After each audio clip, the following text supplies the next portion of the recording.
Alrighty, good morning, and in case I don't see you, good afternoon, good evening, and good night. Welcome to the new episode of the Letterbox, episode whatever. Basically, it's the one where we talk about Dawn of the Planet of the Apes.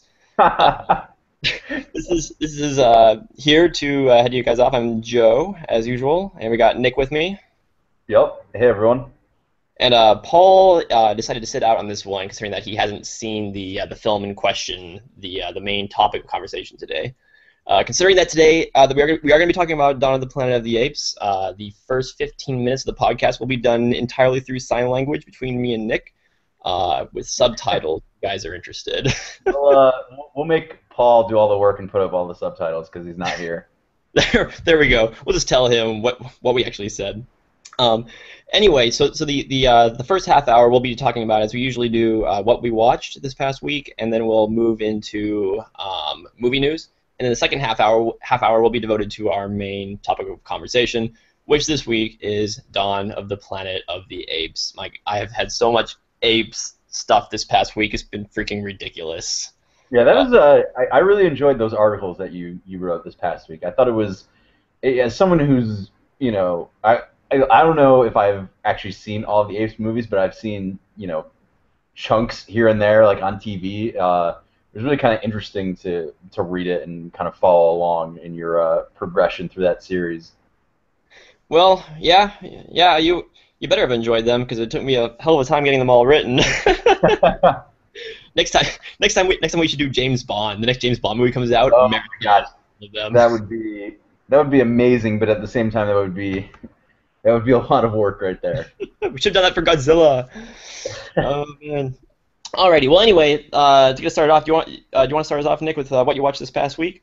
Yeah, I'm gonna keep it kind of brief because some of the stuff I watched I've either already talked about before or we're gonna talk about later. But the first movie I watched this week, or the first one I feel like talking about, was Kings of Summer, and that was one of my favorite movies of last year, and it's one that I find myself going back to time and time again. This is like the third time I've watched it this year, and it's interesting because I was thinking about this, and I realized that this and Lone Ranger are the two movies from last year that I've actually seen the most in the year since they came out, which I think is interesting because while both were some of my favorite movies of the year, they weren't like at the very top of my list, and so I think it's always interesting uh, how sometimes your favorite movies aren't necessarily the ones you wind up watching all the time.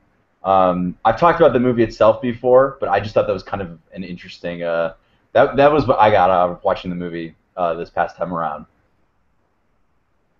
Nice. Yeah. That's one that I've heard pretty much nothing but good things about it, but I haven't had a chance to get around to it yet. Yeah, Uh, it's. I it's, remember.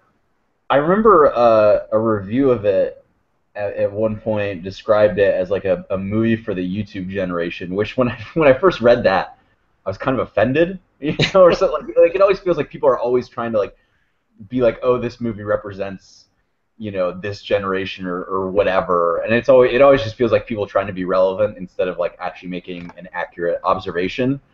But watching the movie time and time again, I think I kind of understand more or less where they're coming from. That the film feels like I don't remember the background of the director or the writer necessarily, but it feels like people who could have like grown up doing YouTube, like comedy YouTube videos on the side. Actually, I take that. I think the director used to work for College Humor and do some of their videos. So in that sense, it actually makes a lot of sense that then you would call it a movie for the YouTube generation because it's made by someone who is actively making these types of videos. And I think you can kind of tell that. Like even the soundtrack is kind of has a modern, more like video game style soundtrack to it. So it's one of those movies that kind of feels like I think people from our generation can look at, and it feels like it incorporates a lot of stuff that we deal with in day-to-day life, not just in terms of like personal stuff, but like Nintendo or all these other kind of like superficial elements. nice. Yeah. Yeah. That's one. Honestly, I really don't have any expectations, good or bad, for that one. I really don't know what to expect for some reason, and I have no idea why. I keep whenever I hear about the Kings of Summer, I see the poster. I always think like, oh, it's like a Lord of the Flies or something. Like, no, it's not. What makes me even think that? I have no idea. there's a point in the movie where I guess the really awful, terrible version of it could go totally Lord of the Flies, but no, it doesn't. It's not Lord of the Flies. Yeah, Uh, yeah, yeah. I have no idea why I draw that comparison. It's just that's just the image that sticks out of my head whenever I see that poster. yeah, yeah. So moving on to the next few things I watched. This past weekend in limited release, and then expanding next weekend is Richard Linklater's new movie Boyhood. And I'm a huge Richard Linklater fan, and I kind of decided to take this opportunity to go through and fill some holes in his filmography that I hadn't seen yet. And so the two movies I've watched of his that I hadn't seen before so far couldn't be more different. The first one is The Newton Boys, and it's kind of a Depression era uh, cops and robbers movie. It stars Matthew McConaughey, Ethan Hawke, and a couple other people. And it's probably, especially for a Linklater movie, like Richard Linklater is known for his very like down to earth, like day in the life of like slackers and just people espousing like philosophical ideas and all this other stuff. So the Newton Boys, I think, in terms of just his entire filmography, like even compared to something like School of Rock, is a way more traditional type of film. And especially like being made in the '90s, it feels like that era of movies, kind of like Newsies or King of the Hill or something like that. Um, and I really enjoyed the movie, although I've understood that the main criticism of it is that it's a very lightweight movie. The basic plot, it's based on a true story. It's basically like the most successful bank robbers in American history. They robbed like 80 banks. None of them, they went to jail for like a little bit of time, but they basically all died, from old age. Like they all, managed to actually have like nice, happy lives after their criminal lives. So I think a lot of people's criticism is that the movie feels kind of lightweight. Like there's a moment in the movie where like, oh, one of them gets hurt, or like there's stakes in the movie, but in the end it's kind of like, oh, it's this interesting thing that these guys did, and it doesn't feel like any more than that. But I think the movie has a really nice sense of style to it. It reminded me a lot of The Sting, especially because it uses a lot of like period era music. Same thing like the Sting does. And it's just kind of it's a nice movie, which a lot of people when will kind of throw that around as like a negative. But in this case, like I enjoyed the characters. I liked the story, even if it wasn't as heavy duty as it maybe could have been. I think it's worth checking out, especially if you're a Linklater fan. It's interesting to see him kind of do something different. Like I think it actually might be his most expensive movie to date.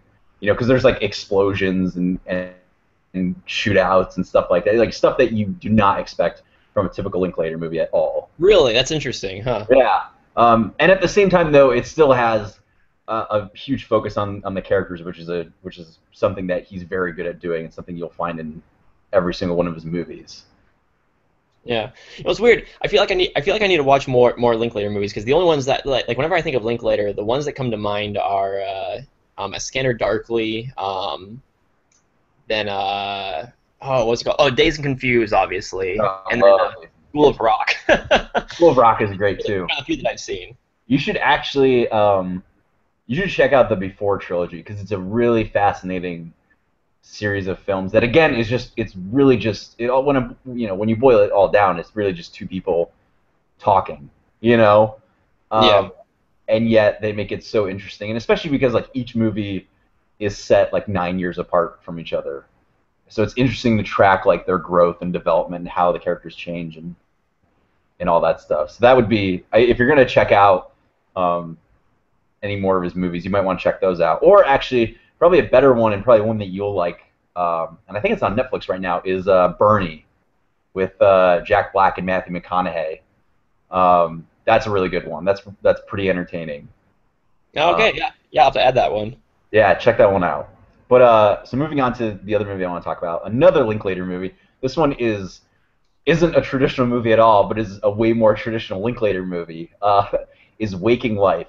And Waking Life, in a lot of ways, is the precursor to A Scanner Darkly.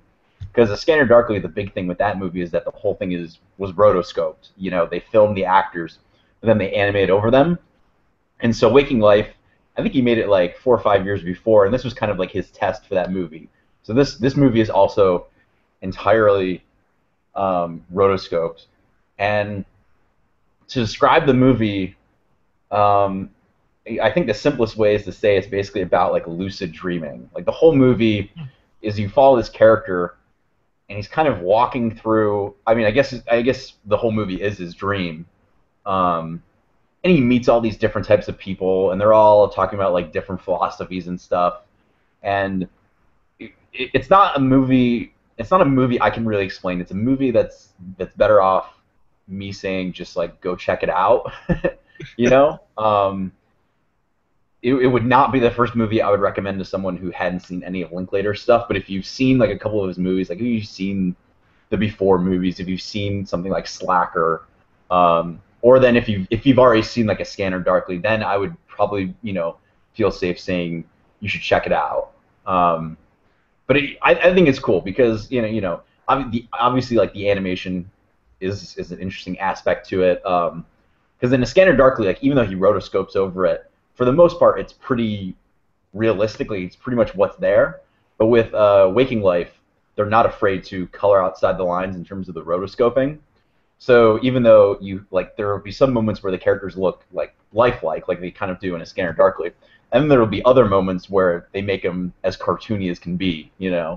And it's really just an interesting movie, and I love listening to people talk, and that's pretty much what the whole movie is. So if you don't like that, you probably won't like the movie. But if that sounds like something interesting to you, check it out. That one's also on Netflix.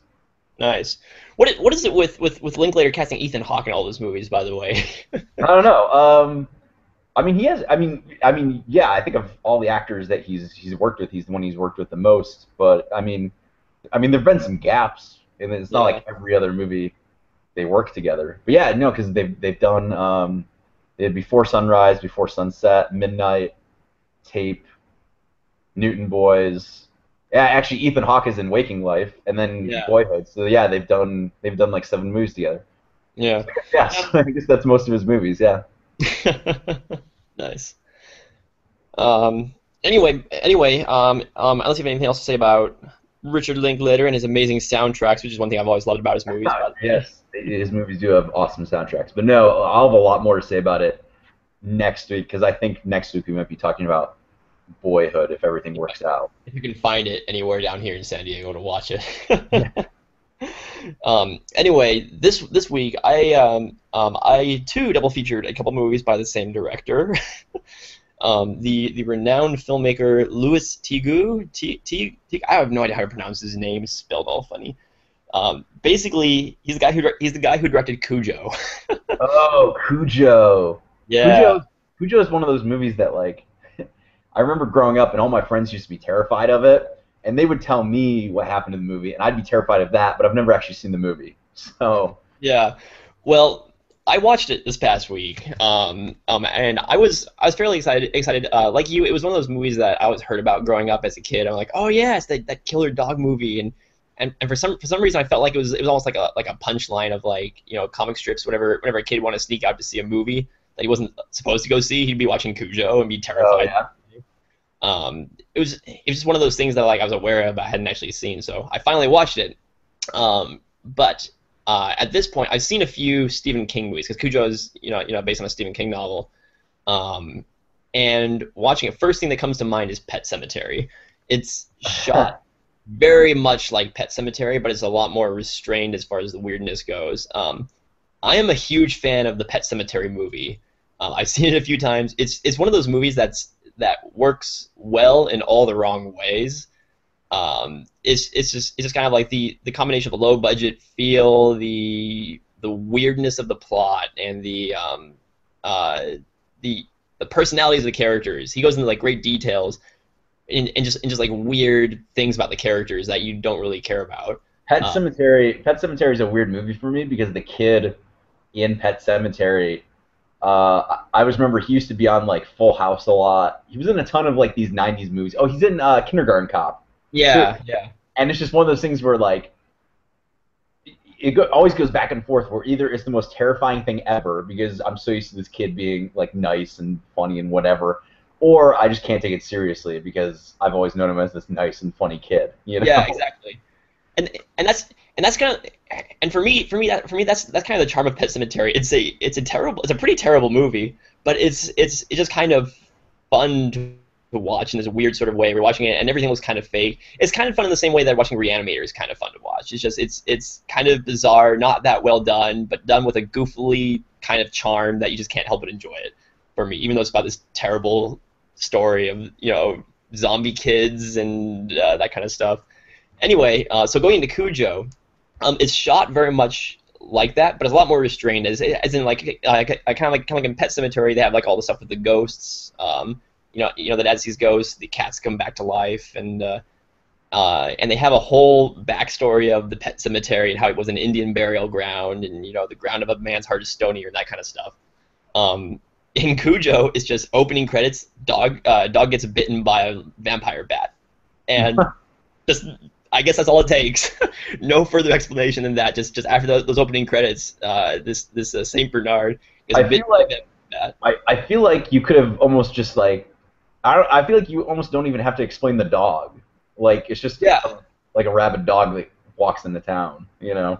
yeah, exactly. But that's the weird thing about this movie is that it's the Saint Bernard gets bitten by a vampire bat, and that's just their way of explaining away why it goes crazy.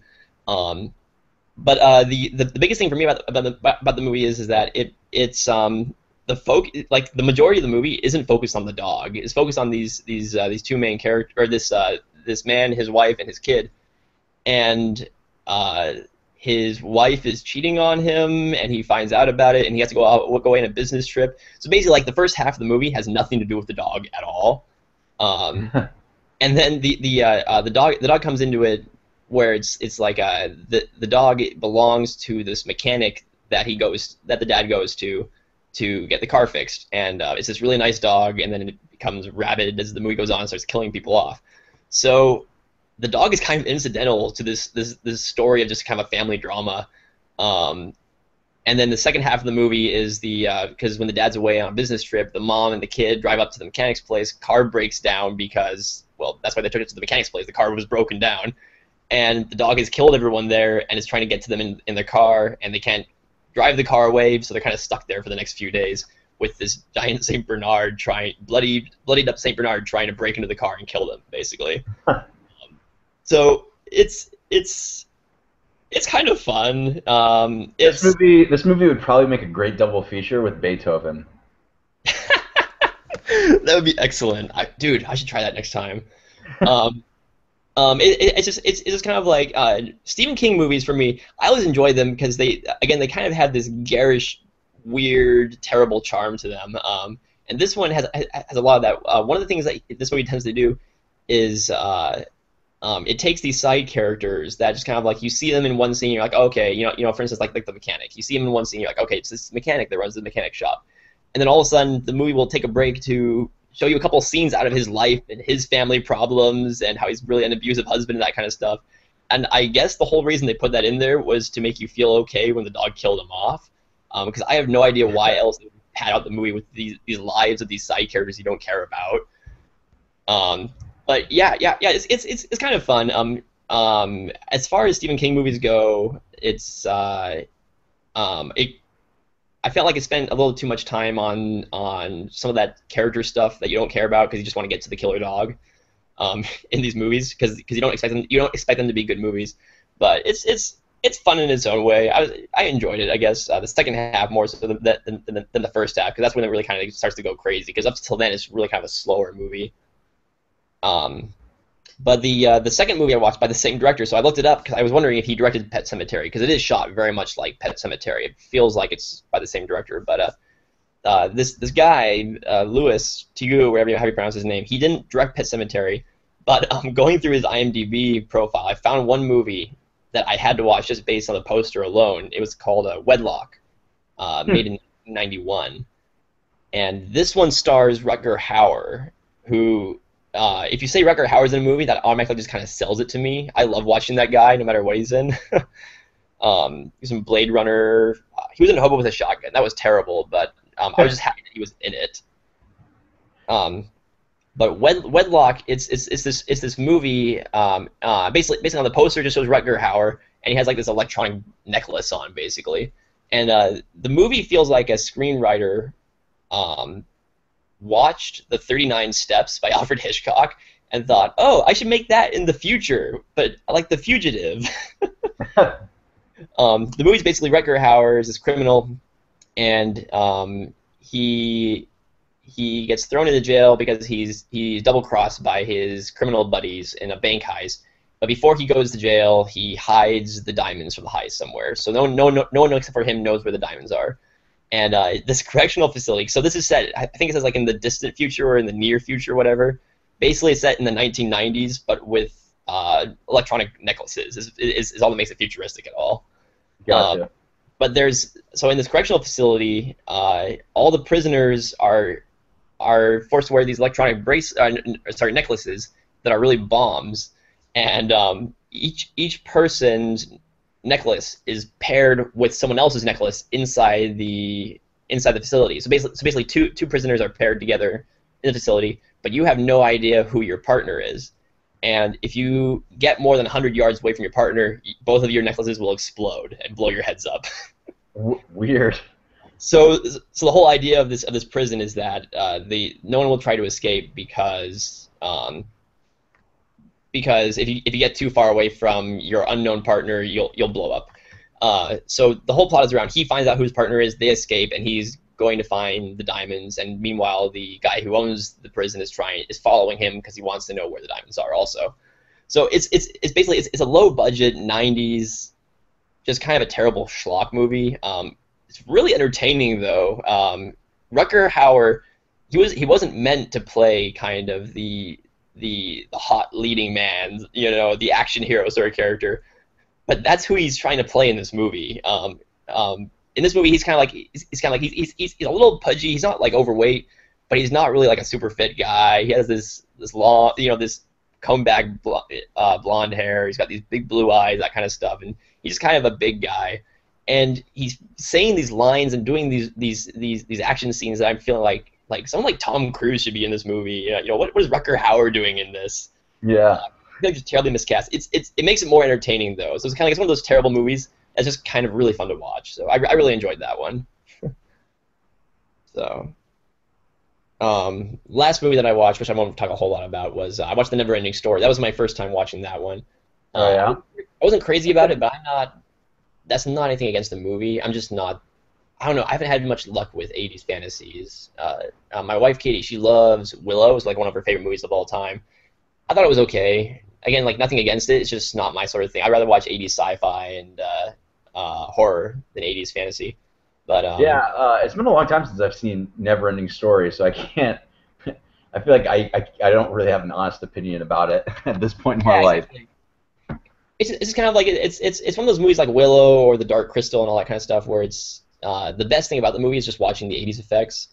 For me, the story doesn't really have a whole lot there. It's just one of those kind of movies where like, oh, okay, with the spirit of something, whether it's the spirit of love or togetherness, whatever, we'll triumph over evil, and the real star is all these kind of puppet effects and that kind of stuff, which it's fine, I guess. Again, like nothing against the movie, it's just not my sort of thing. But I'm glad I watched it at least.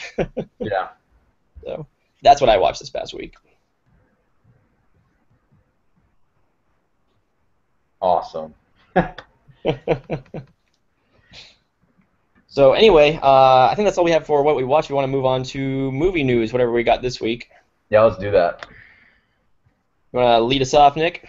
Yeah, sure. So this week, Ridley Scott released his new trailer for his next film, Exodus: Gods and Kings, which is basically the Moses story with way more action. The cast includes, but is not limited to, Christian Bale, Joel Edgerton, John Turturro, Sigourney Weaver, Ben Kingsley, and Aaron Paul. So, Joe, what did you think of the trailer? I love that trailer. Ridley Scott's the director that I always look forward to what he has coming up next, whether or not it's any good. I wasn't a big fan of the counselor. I know you really like that one though, Nick. But I'm more of a fan of his kind of his bigger, grander epics. You know, like I liked Prometheus just because this kind of the scale of the movie felt like it was well done. I like Gladiator. You know, I liked his Alien movies, that kind of stuff. So this one I feel like is really going back to kind of him trying to do like a big epic again, which I think it looks great. So I'm excited for it. Yeah, I'm excited for it in theory. This is gonna sound weird. Because I always love the craftsmanship of Ridley Scott. Like that's one thing I'll give Prometheus is it's a good looking film. His scripts, on the other hand, for at least the past decade, have kind of, depending on the film, left something to be desired. But like Gods and Kings, like it's in the same vein as something like Gladiator or Kingdom of Heaven. So it's exciting to see him get back in that arena. But I think at this point, the trailer, I mean, it was a teaser trailer, so there's not a lot to get from it. And as of right now, like we all know it's the Moses story, but as of right now, it seems like the only thing that's different is like the action and stuff, and it looks really, really good. But I don't know. I guess I'm just not at a point where I'm entirely sold on it, even though it's almost a guarantee that I'll be seeing it in theaters anyway. But one question I have to ask is, did you have this trailer before you saw Dawn of the Apes? I actually don't remember off the top of my head. I No? don't Okay. pay attention to the Because so I saw the trailer on YouTube. So I saw the trailer on YouTube, and then I saw the trailer again in theaters. And there was something weird about the image quality that I don't know if it was a problem with the file that the theater had, because all the other trailers that they showed were perfectly fine, but like every other image or whatever looked like, this is gonna sound weird and I don't even know if this is the correct terminology at all, but it looked digitally grainy, No, like no. it looked on the big screen, parts of it looked like a YouTube video blown up to the big Yeah. screen, Yeah, no. and like some shots looked good, but then other shots looked like they weren't, either finished or it wasn't like the proper resolution or something. And Yeah. so I'm hoping that was just a theater problem, or like something that they're, like the movie isn't ready. Like that's not atypical of movies to Hmm. put shots in the trailer that aren't entirely finished. But that was a weird experience because I was excited when the trailer started playing because I was like, oh, to see this on the big screen. But then some of the images were just kind of off.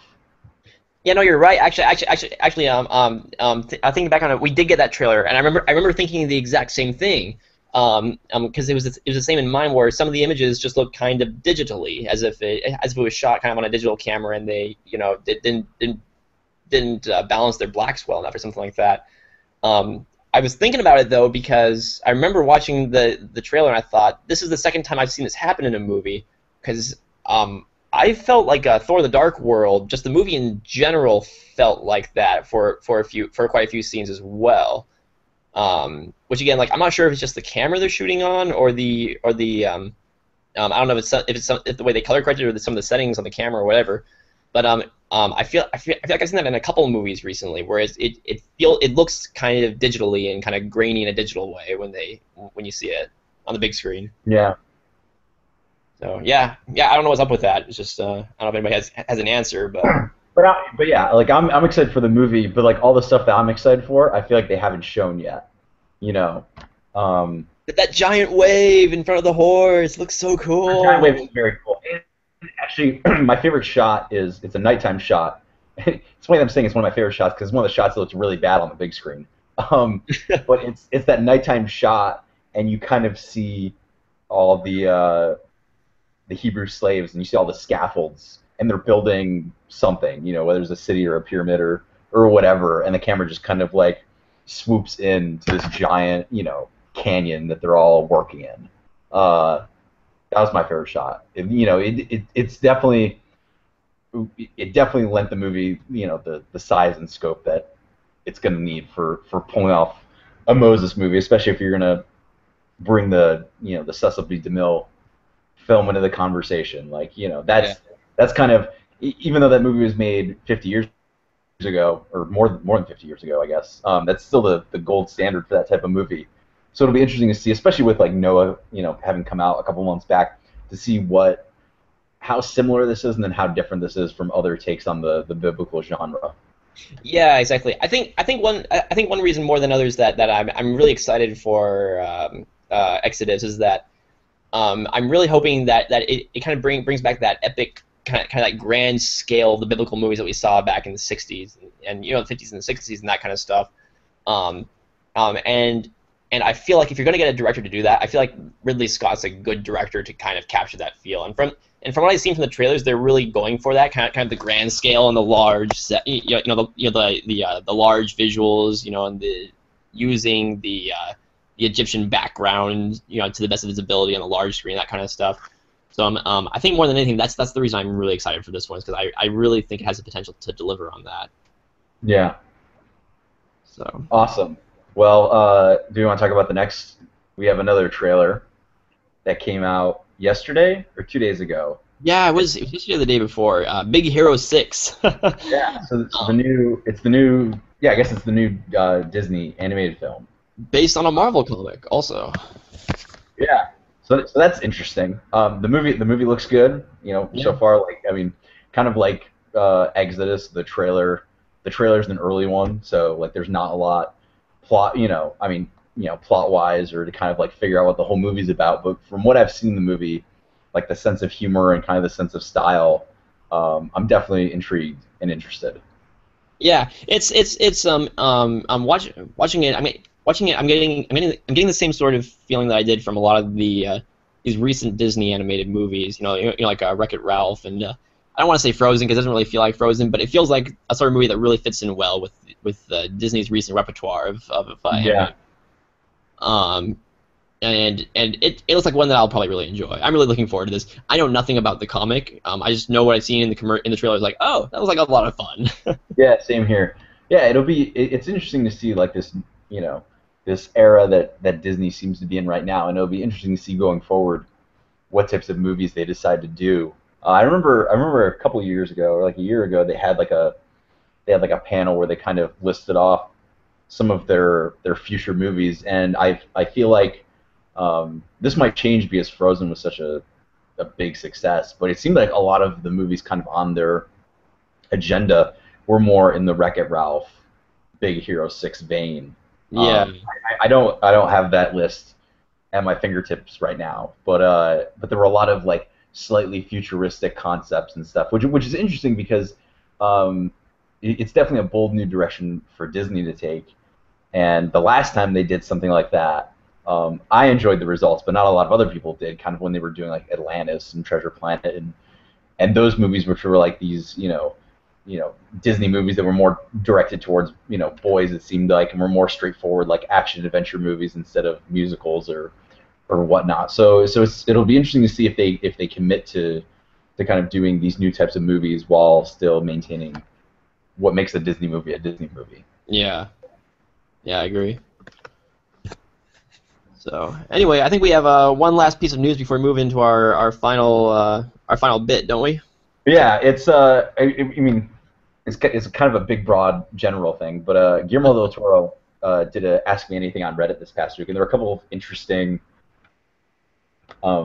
tidbits that he kind of threw out there that I was curious to know what you thought. So first up, and probably the one that got the most news out of, was that he's basically come out and said that Hellboy 3 is pretty unlikely. He doesn't realistically see it happen anytime soon, which I think is pretty sad because like I enjoyed Hellboy 1 and 2, and especially because even though each of those movies had their own self-contained story, you knew just with the Hellboy character that it was building up to something bigger. And it just kind of seems like a shame that whenever a series doesn't get the chance to kind of finish itself off, and it's kind of left hanging. So I'm curious what you thought of that, because I know you're a pretty big Del Toro fan. Yeah, well, I haven't read the Ask Me Anything, and I haven't, and I saw the headline about they're most likely not going to be a Hellboy 3. So I'm not sure about what what's behind that, about like why he says it's not going to be likely. For me, it's kind of disappointing, honestly. I really enjoyed the first two Hellboy movies. Del Toro in general, I just really love his kind of style and the way he uses his effects to his advantage. And the characters in his movies are always kind of they're kind of quirky and weird, and they're not the centerpieces of his movies, but they fit so perfectly into the worlds that he creates that it's almost like the effects and the characters are almost like seamlessly together, if that makes any sense. I don't know, it's kind of weird, but Yeah, there's that great scene in Hellboy 2 where they go to I don't know if it's like a marketplace or something like that, and just all the creatures there. yeah, And there's a great fight scene there too. Um, and not necessarily all of them, but most I think of the creatures in that scene are all practically done, and it just lends itself to a different, it's something tactile, it's tangible, yeah, exactly. He really creates his own worlds. And even with something with something like Pacific Rim, which is I think more CGI filled than a lot of his other movies. He still kind of creates this own environment that you really feel like these characters and these robots and these monsters could exist in. hmm And I always felt like he's done a good job with that, whether it's Hellboy or Pan's Labyrinth or even some of his older movies like Chronos. I wasn't a big fan of Chronos, but I still appreciated what he was trying to do there. And I still have yet to see the Devil's Backbone, but yeah, Hellboy for me is kind of like always the kind of the blockbuster of Del Toro films. They're a lot of fun. I always enjoy the characters and the action and everything about them. They're not really interesting on a deeper level than that, but they work perfectly for what they try to be. These kind of Del Toro comic book movies. Yeah. I'm still disappointed that I'm still disappointed that he didn't get a chance to take a stab at the Hobbit films, because I would have loved to see a Del Toro Hobbit. Yeah, and I would be really interested to know what his actual involvement is, because he gets a writer credit on each of the films and maybe a producer credit. But as far as I know, a lot of his work was probably pushed aside when Yeah, Peter Jackson came in, came back again. And like it's pretty easy to say that like a Guillermo del Toro Hobbit movie would have been better. But I don't know. I mean, I'd love to see what his designs could have been, or what stayed and what didn't. So yeah, exactly. I wonder if someday we'll get a comprehensive behind the scenes book that'll lay some of that out. The art of Del Toro's The Hobbit. That'd be amazing. That'd be great. That's one thing. If you don't care for his movies, you can't fault that they look amazing. Yeah, exactly. Um, Moving on, but kind of slightly related, is another bit of info that came out of that was that Del Toro said that so his next movie, Crimson Peak, is kind of a classic haunted house horror movie that's coming out next year. And then after that, everyone just assumed that he's going to be making the recently announced Pacific Rim 2, but Del Toro came out and said he's actually going to be making a really small movie, black and white, really bizarre, before he starts pre-production on Pacific Rim 2. And so I'm kind of excited by that, because it seems like there's a split in Del Toro's filmography, which is like his American movies are always really big, and his Spanish language movies were always kind of really small, intimate stuff. And obviously, this is kind of judging the movie before it comes out, but just the fact that he's attempting to do a smaller movie makes it seem like it might be something special and unique in its own right. Yeah, yeah, it's really interesting. I always appreciate filmmakers that can try to go for something different, than what they're used to. Yeah. Yeah, and I kind of like the model that I think kind of Chris Nolan kind of pioneered with the Batman movies, where it's like do one for you, one for me, kind of go between the big studio stuff and the smaller, more personal movies. Yeah. Yeah. Anyway, I think that wraps it up for movie news. If we want to move on to Dawn of the Planet of the Apes. Yes. Let us talk. Oh my gosh, this movie. So Nick, what did you think of Dawn of the Planet of the Apes? So, Planet of the Apes in general for me is always one of those franchises that I always thought it was interesting that it made it as long as it did, and kind of people like actually have taken a hold of and actually like, because it seems like a science fiction idea that like when you talk about it in like the 60s, like when you look at the original Planet of the Apes, it's like of course like you make a movie where apes have evolved and taken over the world. But it's so interesting that we've managed to keep that idea, which, like, to me, when you kind of lay that idea out there, you look at it and it's like that's kind of a silly idea when you think about it. But they've managed to put so much work and so much thought into these movies that you buy into that idea that, oh, we're going to have intelligent, evolved apes interacting with humans and all this crazy stuff. So I'm a huge fan of the original Planet of the Apes. I remember that used to be on TV all the time growing up, and I'd seen huge chunks of each of the other of the sequels. Particularly, I think beneath the Planet of the Apes, I always remember the finale with the nuke. That's the one with the nuke, right? Yeah. Yeah. The Tim Burton one, I remember not caring for when I saw it. But then Rise of the Planet of the Apes kind of brought me back, and I really enjoyed it. I thought it was a nice, interesting take on a reboot or a prequel or whatever the heck it actually is. Yeah. So I had pretty high expectations for Dawn, especially when like the trailers started coming out, and yet somehow the movie managed to surpass all those expectations. Like I have never, like it's a movie that's fun and at the same time it's like super serious and draws you in and keeps you invested in these characters. In like what I said before is something that like a war between apes and humans seems like the silliest idea ever, and yet you buy into it within like 30 seconds. Yeah. It was funny because myself I'm also I'm a huge fan of the Planet of the Apes movies. I've seen all of them at least a couple times. The original series. I just kind of love the whole concept of the apes taking over, and you have this world where the apes talk, and eventually we get to this area where apes wear clothes and they have their own society and that kind of stuff, and humans are the dumb animals, that kind of the apes rule over them basically. That was one thing I was a little disappointed about in the Tim Burton one. I actually quite enjoyed the Tim Burton one. It's not that good of a movie, but it's still quite enjoyable. It's fine. I think the only thing I was a little disappointed about was that the humans talked and were rational in that one, and that just kind of took something away from it for me for some reason. Yeah. Even though plot wise, where they went with it made sense. But when Rise of the Planet of the Apes came out, I absolutely loved it. It's kind of it's more, I guess, I want to say realistic take on Planet of the Apes. I just think it's funny. I think it's funny that we live in a world where we have a whole series of movies based on a spoiler to a twist ending of the original. I know. Yep. And this one's the biggest one of that of all because it's basically saying like, oh, okay, yeah, we know it's Earth and the apes are going to rise up and take over mankind. Whereas in the first one, it wasn't supposed to be Earth originally. Yeah. It was supposed, or I mean, like you weren't supposed to find out it was Earth till the end of the movie. Basically, thought it was a different planet. Mm-hmm. It was a movie basically built on a twist ending. But with the Rise of the Planet of the Apes, I really enjoyed kind of the more realistic take they went with it. Trying to make the apes like real apes. Using the motion capture to their best advantage and everything. And Andy Serkis bringing forth his performance that he had in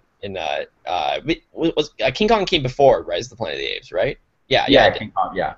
Yeah, it did. So it's kind of bring what he learned on that, into Rise of the Planet of the Apes to play Caesar.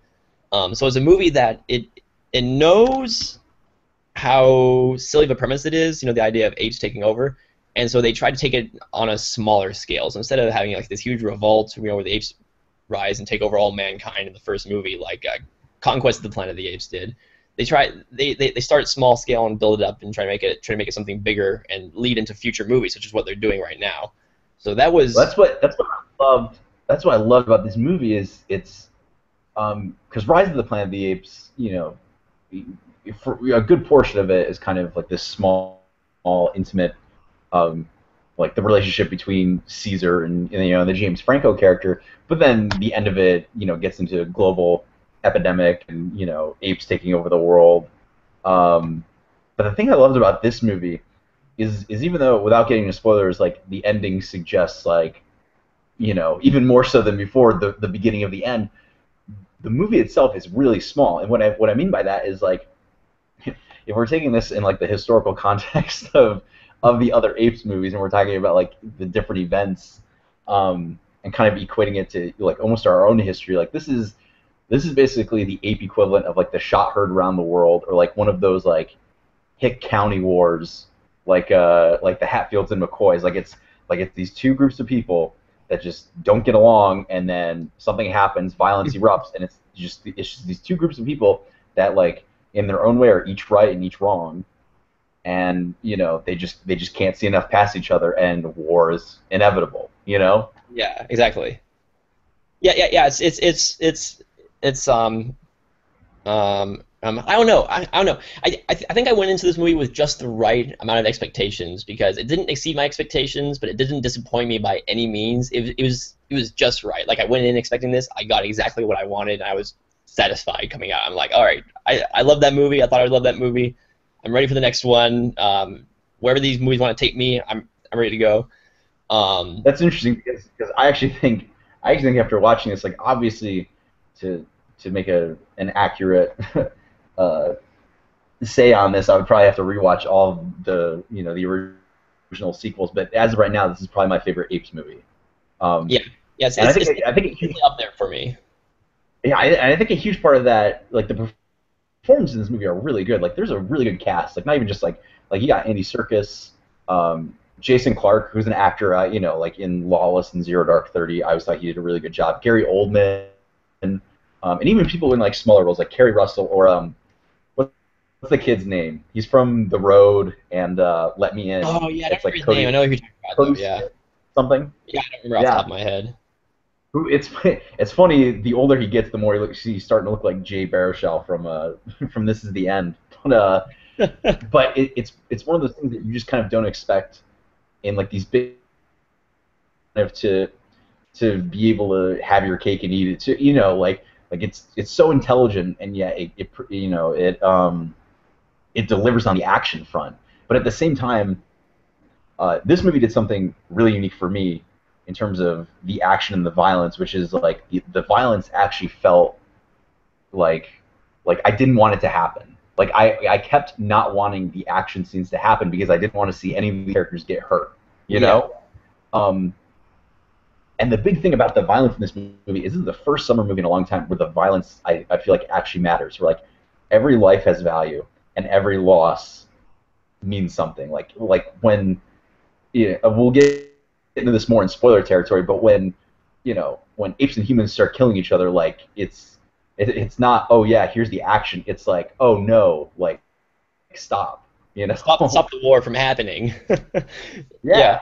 What's the thing is that there are no bad sides. There are bad people and bad apes trying to disrupt things.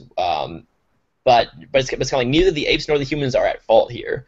They're the victims Yeah.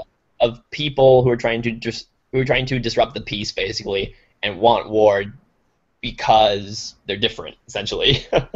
Yeah, and that's kind of what I loved about the Gary Oldman character because he's not in a huge part of the movie, um, but I felt like they did a good enough job of including enough bits and pieces where he seemed like a normal human being. Like there's a great moment where kind of everyone in the human colony is celebrating, a victory, and he's just watching them. He's got this huge smile on his face, and it's not like he's not portrayed like a lot of other like evil leader characters, where like even when all their men are celebrating, like they're still in the back room like plotting. Like no, like he's actually like, oh good, like we've actually managed to maintain some sort of peace. Like he's always prepared. He's always prepared for the inevitable bad thing that will happen, but he's not going to act on that unless something happens. Yeah, that's the thing is that watching the trailers, I thought he was going to be the big bad villain of the movie, and he's not a villain at all. Honestly, he's just a guy trying to protect his people. And when he says at one point, like we gotta go in and kill them all, he's not saying it because he's a bad person and he wants to kill all the apes. He's saying it because they have something they need to get to that's necessary for their survival. He just kind of sees them as these animals that are in the way, basically, and it's Yeah. not malevolent. It's just he's a leader trying to help his people. So So do we want to get into spoilers then? Because I feel like there's a lot of I stuff. really think we need to. Okay. So um, I guess um, from this point on, from spoilers. this point on, spoilers. Yeah. Yeah. So on the flip side of that, you have Koba, who is just a racist bastard. Oh my gosh, Cobra. Oh my gosh, what a bastard! such, but such a great character at the same time. Like the, so going back to the violence thing. Some people, there are some people who I've seen try to present this movie, because the Apes movies are always known for like being kind of about something that you can see in like everyday life and whatnot. And so a lot of people have been trying to put the like an anti-gun message into this movie. I don't think it's anti-gun. I think it's anti-violence. Um, but gosh darn it, like the moment when Koa picks up a gun the first time is terrifying. You Yeah. know, especially because like he's playing it off, uh, um, like he's this innocent ape. Like he basically sneaks into the human compound, and they're like, "Oh, it's a dumb ape," and just like it's such a suspenseful sequence, And they kind of fool you because the first time he plays dumb and he doesn't do anything. Like he just goes into like figure it out. Then the second time he goes back, and that's when he steals a gun and starts shooting Shoots him in the people, and it's just face. like. And I don't know if it's because of like the shock of like, oh, it's an ape that we all expect to be like for the most part like an innocent animal or what, but just like that moment hit me a lot harder than I was expecting it to. Um, and then especially then when all the apes get guns and they start charging the human colony, and riding tanks and horses and all that great stuff. Um, Yeah. Well, but yeah, it's there's something just in this movie where just like every shot, every like it's not exciting, like it's genuinely terrifying. it's really intense. Um, Yeah, like I would argue that if this movie was about humans versus humans instead of apes versus humans, it would be R rated because of some of the stuff, because of some of the violence. yeah, Um, exactly. Well, there's a great one of the reasons that scene with Koba kind of playing dumb and then shooting the guys is so chilling is because it does go from kind of a lighthearted scene, because we've seen him do that before. We've seen him play stupid and play the funny monkey, which honestly those scenes are some of the best scenes in the movie, that where he switches from just kind of this grimacing evil ape to oh kind of yeah, this circus ape basically. Uh, yeah, but the reason is because like it goes from such a lighthearted moment to all of a sudden he's cold-blooded murder just right there, just no transition. All of a sudden it yeah, becomes really dark, and it's just really yeah, kind of scary that these apes are able to do something like that. yeah. The end um, of this movie, um, is really interesting because it puts, especially like going forward, because one of the big things in the Planet of the Apes movies is the whole mantra of apes don't kill apes, and it's interesting because Caesar Caesar basically pulls. Remember in Batman Begins when Batman turns to Liam Neeson and he's like, "I'm not going to kill you, but I don't have to save you," kind of a thing. Caesar kind of pulls a very similar thing when he's like, when and Koba's taunting him because Caesar's holding him and he knows that if he lets go, Koba's gonna die. And Koba kind of taunts him and he's like apes don't kill apes. And then Caesar goes, "You're not an ape anymore," and he just lets him drop to his death.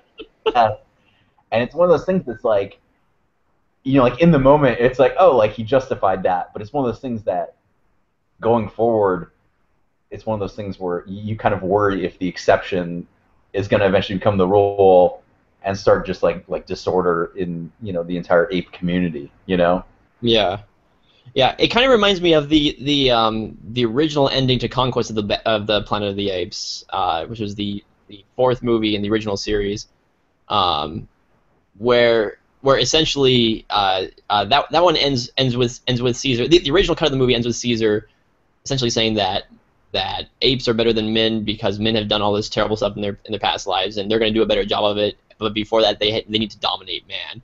And it ends with him ordering his apes to brutally beat to death the main villain of the movie. And the ending was deemed too dark for families, because these movies were family movies. It was considered back then. So they recut the ending, redubbed his speech so that he calls off the apes and essentially says that we'll rule over men, but we're gonna be okay guys about it. um, Interesting. so this ending to Dawn of the Planet of the Apes is really interesting to me, taking that into account, because they they try to do a similar thing where Caesar does do an act of brutality, essentially cold-blooded murder, and it is really frightening to see that he has the power to do that with impunity, and no one will question him, and he can justify it to himself that it's okay to let this character just die, and he makes an excuse for himself by saying, "You're not an ape, so you don't have the right to live." And the fact that he is given that power by the ape community to say, "You get to live, you get to die," is really kind of terrifying, even though he's a very wise character. And when the movie ends, it's given a note of hope that, okay, Planet of the Apes is going to be coming. This war with the humans is inevitable because the humans will never forgive us for this war that we started. But at the same time, this isn't what I want, but this is what's going to happen. And you feel like Caesar's a really good character who doesn't want this to happen, but he's going to follow it through to the end. And the fact that you see him do that act of violence at the end makes it's a bittersweet ending, because at the one point you're like, oh, okay, you're really hoping that the apes pull through and that they survive. On the other hand, it's this terrifying thought of what happens if the world becomes a monarchy to this Caesar, essentially. Yeah.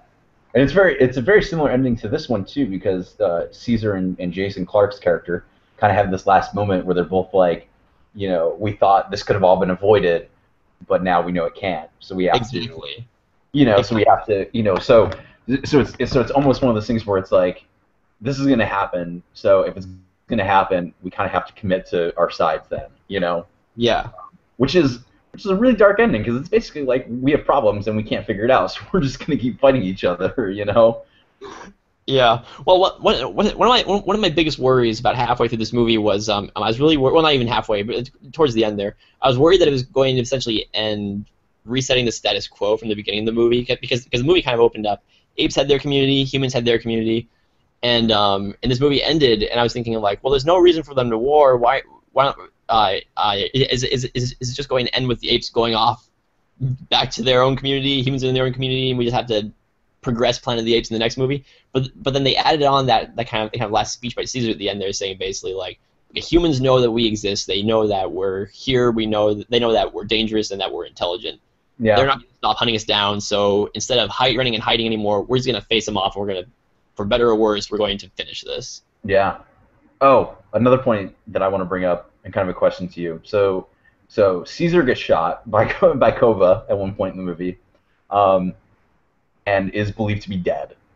And part of me kind of wanted Caesar to stay dead, because I thought it would have been a really interesting movie, especially considering there's an entire subplot surrounding Caesar's son, and I kind of felt like, oh, that would have been interesting. Yeah. If he had to take over, if he had to be the one that fought off Koba.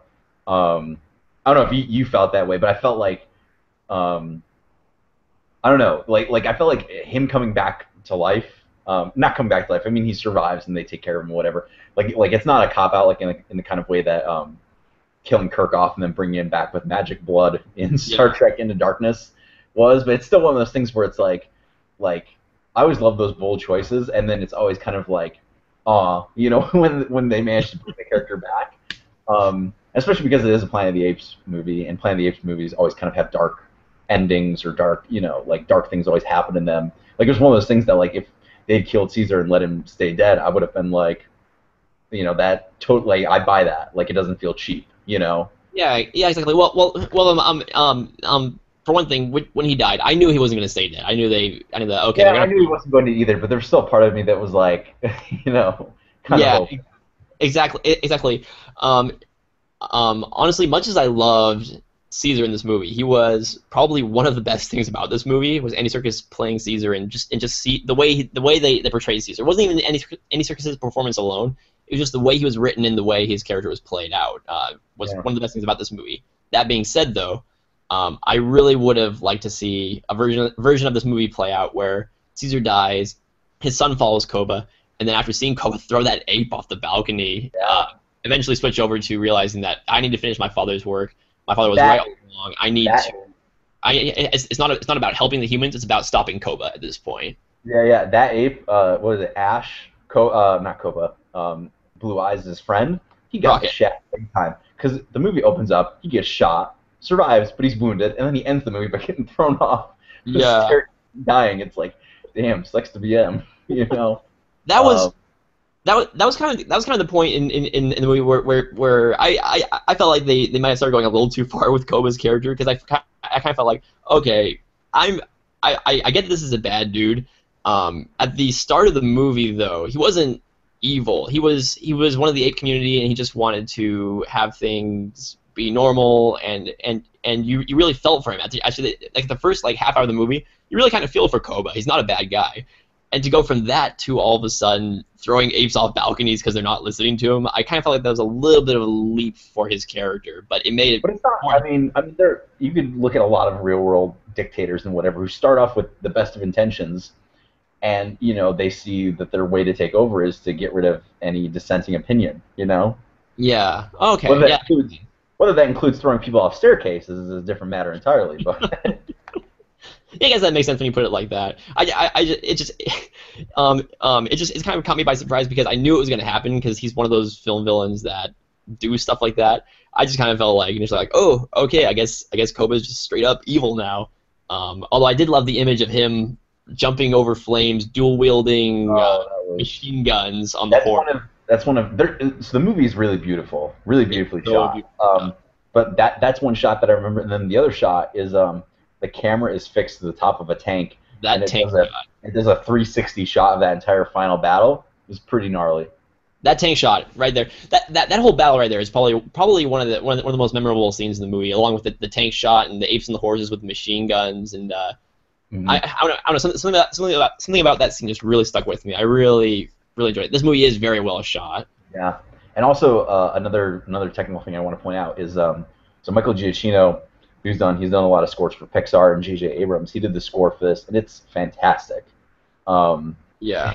it's also one of those things that like I listen to it, and as much as I'm excited to see to know that John Williams is back for episode 7, it's one of those things that's like part of me wants Michael Giacchino to get a Star Wars score at some point because I think in terms of modern composers, he's the most he's the one composer that's like this is the closest thing we have to a modern John Williams. Yeah. I don't know if it's because of the instruments he uses or just the way he's more thematic in his scores or whatever, but the soundtrack is fantastic to this movie. And if you, Joe, you'll probably appreciate this. If you look at the soundtrack listing, every soundtrack title has nothing to do with the movie. It's just a really terrible, fantastic ape pun. So That's hilarious. I need to check that out now. yeah, yeah. Um, Nice. so I think I don't know. Do you have anything else? I have two things I want left to talk about the movie. I don't know if there's anything else you want to say because kind of what I want to say kind of wraps up. No, there's nothing else I have to say. I'm about ready to wrap it up. Okay. Um, so I actually I think I forgot one of the things I was gonna say, but so I'll just skip to the second thing. So basically, so the question I'm gonna pose to you is where do you see or where do you want the next Planet of the Apes movie to go? Because the thing I loved about Dawn so much is that even though it maintains continuity with Rise in that Caesar's a central character and they kind of they bring back the James Franco character, through pictures and videotapes, like very, that's still very much part of who Caesar is. In terms of a plot, it's 10 years on, it's not very connected. So I'm just curious to see what you kind of think, especially since it's the same director and one of the writers is back from this one for the next one. So I'm just curious if you kind of have an idea or a want for the next one. Well, one of the things I really want to see from these Planet of the Apes movies, especially considering that they're not doing the people in costumes, so they're really going for more the way the apes are actually built. They're built like actual apes, with the right proportions and everything. I really want to see them jump forward to the point where apes have formed their own society, because I'm really curious in what kind of society have they built, what kind of clothes would they wear, how would they treat humans in the future, that kind of stuff. So I really want to see them jump forward, hundreds of years, so I can see that. Although on the other hand, it would be nice to have a little bridge movie showing a war of the Planet of the Apes, I guess, seeing how the apes essentially dominate man to begin with. I like to see one perhaps like a couple decades set a couple decades ahead of this one, showing them completing the war and taking over. and then the one after that is one I'd like to see that's set even further in the future, you know, a few hundred years ahead. Because I feel like we've seen enough of just kind of the conflict between the man and the apes at this point in this world. I really want to see things progress, you know, on a larger scale now. Yeah, I agree. Yeah, because the end of this movie is basically like the military's on its way, and so you know war's coming. So I would love it if the next movie, you know, even if it focuses on the war, it's not the entire war or whatever. Like I would love it if it's the same thing as Dawn. Like it's a small story, but it's the most pivotal story in that war. Like it's the final stretch of that war. You know. Yeah, exactly. And that might be an interesting way, you know, since they didn't kill Caesar off in this one. Like it might be interesting if that then is the end of Caesar's story arc, because Caesar in the Apes lore, you know, happened, you know, centuries before, you know, the original Planet of the Apes happened. So and then like you get like characters like the what is it, the Lawkeeper or whatever. The Lawgiver, yeah. Yeah. So I would be so if the next movie kind of wraps up the the quote, I guess, realistic Planet of the Apes, you know, leg of it, and then I guess the movie after that, then I would be really interested in the more like futuristic, science fictiony, like then maybe we can bring back time travel or bring back, you know, all the other weird, you know, weirder elements of the Planet of the Apes, you know, Yeah. Because even if the next movie jumps, you know, 50 years ahead in the future, it's still like 1,000 years until the actual the first Planet of the Apes movie. You know, Exactly. so there are a lot of stories to be told in that time frame, and really, you know, as a viewer, I'm in no rush to get to the actual Planet of the Apes. I'm okay if like every movie, you know, tells a great story, and we get like a huge chunk of like moving forward or telling stories just within that universe. Right. Exactly. Yeah. So, yeah, I love that. And eventually, I want to see what they're going to do with some of the more fantastic elements of the Ape series. Like if they're going to bring in stuff like the Omega Bomb or the time travel or anything like that. Oh But yeah. for right now, I'm content with where they're going with and taking Yeah, it. because isn't the what is it, the mutants or whatever in Beneath? Don't they have some type of ancient? It's been a long time since I've seen it, but they have some type of ancient history too, don't they? So that's something that like eventually they'll probably have Yeah, to possibly. deal with.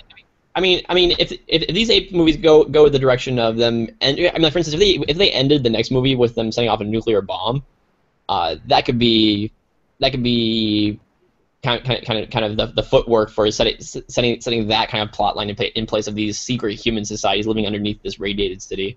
If they wanted to go that route, Yeah. they obviously could. But yeah, honestly, they've already taken their own direction so far this way. I'd just be happy seeing wherever they went right now.